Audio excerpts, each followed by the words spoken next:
Nautica e disabilità si incontrano nel nuovo progetto Vela for All con un unico scopo: migliorare la qualità di vita delle persone con paraplegia e tetraplegia.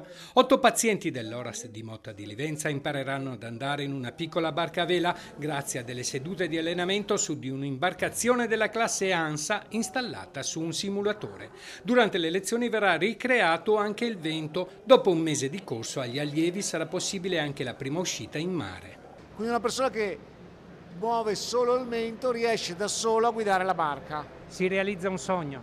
Si realizza un sogno perché per avviare una persona alla vela, quando ci sono queste limitazioni così importanti, serviva una struttura come Oras, quindi un ospedale riabilitativo che mettesse insieme le competenze dei velici, della Lega Navale, dello Spirito di Stella, insieme a quelle mediche e fisioterapistiche. Con il supporto di un'equipe medica multidisciplinare completa e di tecnici di straordinario valore si potrà ridare nuove prospettive di vita ai pazienti in riabilitazione. In particolare quelli che hanno lesione dei 4 arti, per cui i tetraplegici.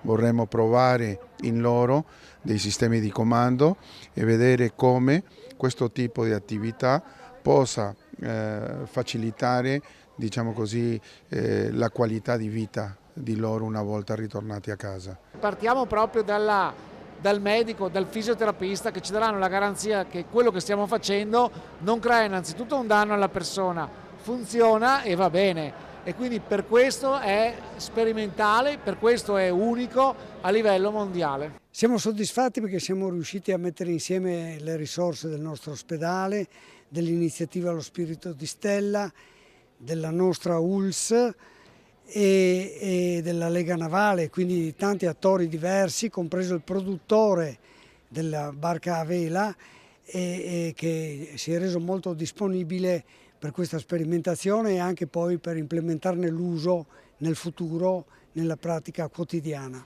Il mare è un ambiente libero e senza barriere. Navigando puoi dimenticarti della sedia a rotelle, tornare a un grande senso di normalità. D'ora in poi il sogno di alcuni pazienti potrà diventare realtà. Sicuramente sarà una bella esperienza.